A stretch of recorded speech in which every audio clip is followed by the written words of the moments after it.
Hello friends, welcome to my YouTube channel learning attitude. आज की video बहुत ही interesting होने वाली है एंड वीडियो बहुत ही इंपॉर्टेंट है, तो वीडियो को एंड तक ज़रूर देखना। चलिए स्टार्ट करते हैं। देखिए, आपको एक अपनी स्क्रीन पर एक बंदर जैसा जानवर दिखाई दे रहा होगा, ठीक है। लेकिन ये बंदर नहीं है, एक्चुअली इसे स्लॉथ कहते हैं। स्लॉथ भालू भी नहीं है, क्योंकि भालू को आपने देखा नहीं होगा कि वो पेड़ों पर लटके रहते हैं, वो जंगल में रहते हैं, ऑटोमेटिक नीचे चलते हैं ज़मीन पर, ठीक है। तो आइए जानते हैं स्लोथ के बारे में कुछ महत्वपूर्ण तथ्य जो आपके एग्ज़ाम में पूछे जाते हैं और उनसे रिलेटेड कैसे क्वेश्चंस एग्ज़ाम में आते हैं, वो भी मैं आपके सामने डिस्कस करूंगी इस वीडियो में। तो वीडियो को एंड तक बने रहना एंड वीडियो पसंद आए तो वीडियो को लाइक ज़रूर करना। देखिए, सबसे पहला पॉइंट है, स्लोथ भालू जैसा दिखता है लेकिन ये भालू नहीं होता, ठीक है। मैंने पहले ही आपको बता दिया है कि ये भालू जैसा दिखाई देता है लेकिन ये भालू नहीं होता। सेकंड पॉइंट है, 17 घंटे तक ये पेड़ों से उल्टा लटक कर सोता रहता है। इतना आलसी होता है कि ये 17 घंटे तक सोता है। कितने घंटे तक सोता है? 17 घंटे तक सोता है। यह सप्ताह में एक बार सोच के लिए पेड़ से नीचे उतरता है। तो सप्ताह में कितनी बार? एक बार, यानी कि महीने में 4 बार, ठीक है। आप नॉर्मली इतना याद रखेंगे कि सप्ताह में एक बार शौच के लिए पेड़ से नीचे उतरता है। अब देखिए फोर्थ पॉइंट, 40 वर्ष के जीवन में यह केवल 8 पेड़ों पर ही घूम पाते हैं। इतने आलसी होते हैं ये कि इनका जीवन काल 40 वर्ष का होता है, बट ये 8 पेड़ों पर ही घूम पाते हैं, ठीक है। अब जिस पेड़ पर ये रहते हैं उसी पेड़ की पत्तियां खाते हैं, ठीक है। ये खाने के लिए किसी दूसरे पेड़ पर नहीं जाते हैं, जिस पेड़ पर ये लटके रहते हैं उसी पेड़ों की पत्तियों को खाते रहते हैं, ठीक है। आई होप आपको ये सभी पॉइंट समझ में आ गए होंगे। इन्हें याद कर लेना एज इट इज़। ऐसे ही जो पॉइंट आपको ऑप्शन में दे दिए जाते हैं और पूछ लिया जाता है क्वेश्चन में कि कौन सी स्टेटमेंट इनमें से गलत है, एक स्टेटमेंट गलत दे दी जाएगी, ठीक है। जैसे 17 घंटे की जगह आपको 18 घंटे दे सकता है, 20 घंटे दे सकता है, ठीक है। तो आपको एज इट इज़ इन पॉइंट को ऐसे ही याद रखना है।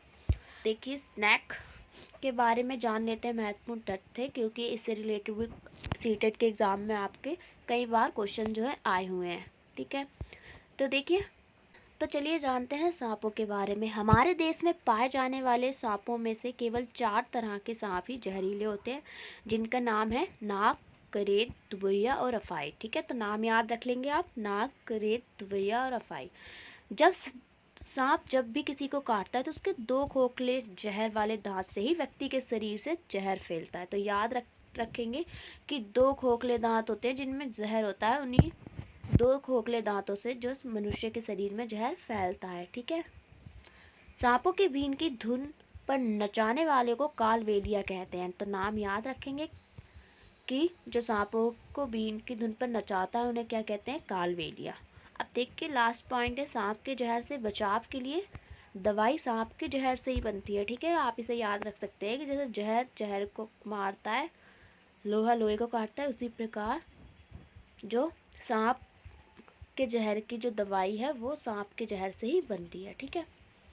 तो ये थे सांप के बारे में कुछ इंपॉर्टेंट पॉइंट, याद रखने हैं आपको, ठीक है। बढ़ते हैं नेक्स्ट की तरफ। देख, ये बया के घोंसले की जैसा आपको दिखाई दे रहा होगा, बट ये घोंसला नहीं है, कोई भी एक प्रकार का पौधा है जिसे नेफेंथीस कहते हैं और इसे कीटाहारी पौधा भी कहते हैं। कीटाहारी पौधा क्यों कहते हैं? क्योंकि ये कीड़े मकोड़ों को, छोटे छोटे जीवों को जो है खा जाता है, ठीक है। जान लेते हैं इसके इम्पॉर्टेंट पॉइंट के बारे में, ठीक है। देखिए, नेफेंथीस एक ऐसा पौधा है जो ऑस्ट्रेलिया, इंडोनेशिया और भारत के मेघालय राज्यों में पाया जाता है। तो याद रखेंगे, आपको इतना याद रखना है कि ऑस्ट्रेलिया, इंडोनेशिया, भारत के मेघालय राज्य में पाया जाता है, ठीक है। अब देखिए, इसका आकार लंबे घड़े जैसा होता है जिसके ऊपर पत्ती का ढक्कन लगा होता है। इस घड़े में एक खास खुशबू निकलती है, ठीक है।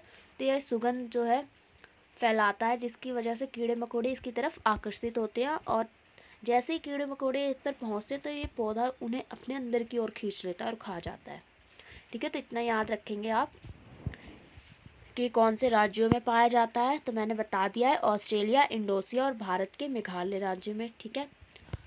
एंड इसके अंदर से खास जो है सुगंध निकलती है, खुशबू निकलती है, जिससे कीड़े मकोड़े इसकी तरफ आकर्षित होते हैं, ठीक है। जैसे ही कीड़े मकोड़े जैसे कि चूहे, छोटे छोटे कीट, तितलियाँ वगैरह हो गई, उनको ये खा जाता है, ठीक है। अब बढ़ते हैं नेक्स्ट की तरफ। अब बढ़ते हैं आगे। देखिए आपको एक पक्षी दिखाई दे रहा होगा रंग बिरंगे कलर का, ठीक है। नॉर्मल, ये नॉर्मल सभी प्रकार के पक्षी हैं। पक्षियों के बारे में कुछ पॉइंट बताऊंगी मैं, ठीक है। अब देखिए पक्षी अपनी गर्दन ज़्यादातर हिलाते हैं क्योंकि ज़्यादातर पक्षियों की आंखों की पुतली नहीं घूम सकती, ठीक है। आपने देखा होगा पक्षियों को कभी नोट करना तो आप देखेंगे कि वो एक झटके से अपनी गर्दन इधर करेंगे और एक झटके से उधर करेंगे। वो ऐसा क्यों करते हैं? क्योंकि उनकी आंखों की पुतली जो होती है वो नहीं घूम सकती, ठीक है। तो ये पॉइंट याद रखेंगे, इंपॉर्टेंट है। अब देखिए जिन पक्षियों की आंखें उनके सिर के दोनों तरफ होती है वे एक ही समय में दो अलग अलग चीज़ों पर नज़र डाल लेते हैं, ठीक है। जब ये सामने देखते हैं तब इनकी दोनों आंखें एक ही चीज़ पर होती है। लास्ट पॉइंट है, इंपॉर्टेंट पॉइंट है। इससे जो है इस पॉइंट से रिलेटेड जो है क्वेश्चन आया भी हुआ है आपके सीटेट एग्जाम में, और जो ये फर्स्ट पॉइंट है इससे रिलेटेड भी आया हुआ है। तो जो जो इम्पोर्टेंट है उसे मैंने अंडरलाइन कर लिया है, जो आपको जो है याद रखना है, ठीक है। अब देखिए 3 पक्षी दे रखे हैं, चील, बाज और गिद्ध। ये ऐसे पक्षी है जो हम सिर्फ 4 गुना ज़्यादा दूर तक देख सकते हैं। यदि हम कोई भी चीज़ 2 मीटर पर देख सकते हैं तो ये उस चीज़ को 8 मीटर की दूरी तक देख सकते हैं, ठीक है। मान लीजिए 2 मीटर की दूरी पर सेब रखा है, ठीक है, तो वो मुझे दिखाई दे रहा है, ठीक है। अब वही मैं 8 मीटर की दूरी पर रख दूंगी तो वो मुझे तो दिखाई नहीं देगा, बट इन जो चील, बाज और गिद्ध होते हैं इन पक्षियों को वो दिखाई देती है, ठीक है। तो इनकी 4 गुना ज़्यादा जो है हमसे जो नज़रें होती है वो तेज़ होती है। तो याद रखेंगे क्वेश्चन कैसे आएगा कि जो चीज़ हम 2 मीटर की दूरी से देख सकते हैं वो 8 मीटर की दूरी पर देख सकते हैं। ऐसे जो है पक्षियों का समूह जो है ढूंढिए। तो आपको जो ऑप्शन में दे दिए जाएंगे चील, बाज और गिद्ध, चील, बाज और कबूतर, चील, बाज और कौआ, ऐसे ही बाज, मोर एंड गिद्ध ऐसे दे दिए जाएंगे। तो जिसमें भी चील, बाज और गिद्ध होगा वो जो आपका राइट ऑप्शन होगा, ठीक है। तो आई होप आपको ये वीडियो पसंद आई होगी। टीचिंग से जुड़ी अगर ऐसी वीडियोस आप देखना चाहते हो तो जल्दी से लर्निंग एटीट्यूड बाय गायत्री के नाम से मेरे इस चैनल को सब्सक्राइब कर लें।